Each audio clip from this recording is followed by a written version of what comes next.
இன்றைக்கி கேரளாவில் 12ஆந்தேதி என்ன ரிசல்ட் வந்திருக்கு அப்போ ஈஸியாக பார்க்கலாம். இது வந்து டேட் வச்சு தான் அழகாக ஃபார்ம் பண்ணுறாங்க.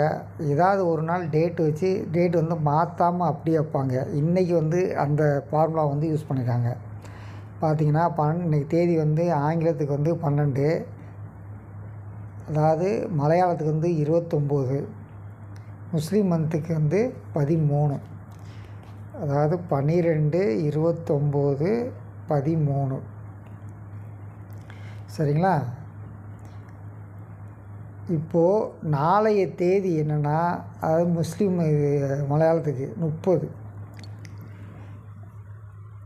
நாளைக்கு இங்கிலீஷ் தேதி 13.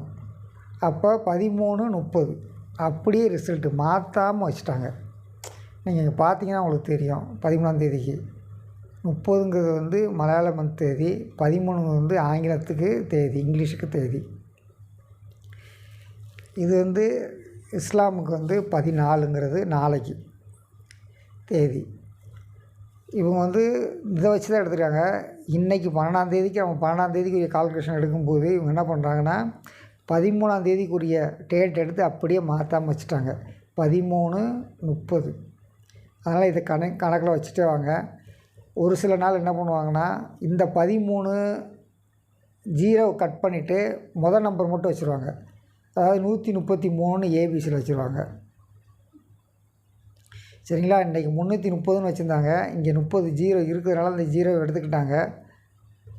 இங்கே உள்ள 3 எடுத்து 330ன்னு வச்சுட்டாங்க. ஒரு சில நாள் வந்து அந்த 0 எடுக்காமல் அப்படியே உள்ளுக்குள்ளே போய் உட்காந்துரும். சரிங்களா? அதனால் இந்த டேட்டை வந்து பார்க்கணும். 2வது வந்து இதில் வந்து ஒருத்தவங்க வந்து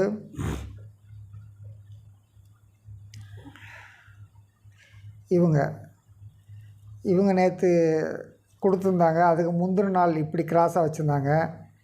இன்றைக்கி இந்த ஒரு போர்டு, அதாவது 2 போர்டு உள்ளே இருக்கிற மாதிரி கனெக்ட் பண்ணுறாங்க. இந்த 3ஆம் நம்பர் வந்து 2 இடத்துல வச்சுட்டாங்க. அதாவது இவங்க கொடுத்த நம்பரில் 2 நம்பர் இருக்கணும். ஒரே நம்பர் 2 இடத்துல வந்துச்சுன்னா அதுதான் 2 நம்பர் தான் அப்படின்னு வைக்கிறாங்க. நம்ம வந்து 1க்கு ஆப்போசிட்டு, 1க்கு வந்து 6க்கு வந்து ஆப்போசிட் 0, அடுத்து இன்னொன்றுக்கு 1க்கு வந்து 10 - 9 வந்து 1. ஒரு ஆப்போசிட் நம்பர் 1, 10ல் மைனஸ் போட்டு அந்த நம்பரை மைனஸ் போட்டு ஒரு நம்பர் 1, அப்படி 3 நம்பர் கொண்டு வர்றாங்க. இவங்களுடைய கால்குலேஷன் படி நாளைக்கு என்ன நம்பர்? நாளைக்கு வந்து இவங்க வந்து 48, அதாவது 14ஆந்தேதிக்கு 13ஆந்தேதிக்கு 4, 8, 7, 1 கொடுக்குறாங்க. 48, 71. ஒரு நம்பர் டைரெக்டாக இருக்கும், ஒரு நம்பர் ரிவர்ஸில் இருக்கும். சரிங்களா? அதாவது 2 நம்பர் மாறி கூட இருக்கலாம். இந்த 48 வந்து இப்படியும் இறங்கலாம். சரிங்களா? இது வந்து அப்படியே பிசியாகவும் இறங்கலாம்.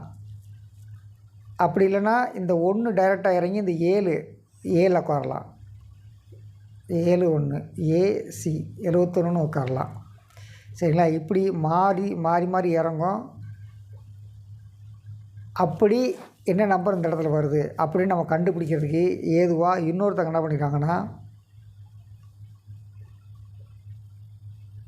13ஆந்தேதிக்கு இவங்க கொடுத்துருக்க கணிப்பு வந்து 4, 6, 3, 2, 5, 7, 1, 9, 5, 1, 9, 5.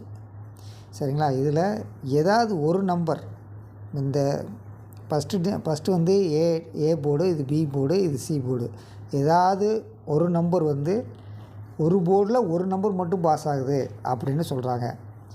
அது எந்த நம்பராக இருக்கும் அப்படின்னு செக் பண்ணுங்கள். என்ன நம்பர் பாஸ் ஆகும்? அதாவது 8, 7, 1 வந்து அங்கே நமக்கு கிடச்சிருக்குது. 4, 8, 7, 1. ஆனால் கடைசி 3 போர்டில் எந்த போர்டு உட்காரும் அப்படின்னு பார்த்தீங்கன்னா, அதாவது இந்த 4 இப்படி ரிவர்ஸில் உட்காந்துச்சுன்னா அப்போ ஏ போர்டில் 4 உட்காரலாம். சரிங்களா? இந்த 7 சியில் உட்காந்துச்சுன்னா சியில் 7 உட்காரலாம். வேறு எந்த நம்பரும் எங்கேயும் கிளிக் ஆகலை நமக்கு. அப்போ அவங்ககிட்ட உள்ள 2 நம்பரில் 4 நம்பரில் 2 நம்பர் இருக்குதுன்னு நம்ம சொல்லியிருக்கோம். அப்படி பார்க்கும்போது இங்கே வந்து ஏ போர்டு 4 அல்லது சி போர்டு 7, இந்த 2 நம்பரில் ஒரு நம்பர் உட்கார்றதுக்கு வாய்ப்பு இருக்குது. சரி.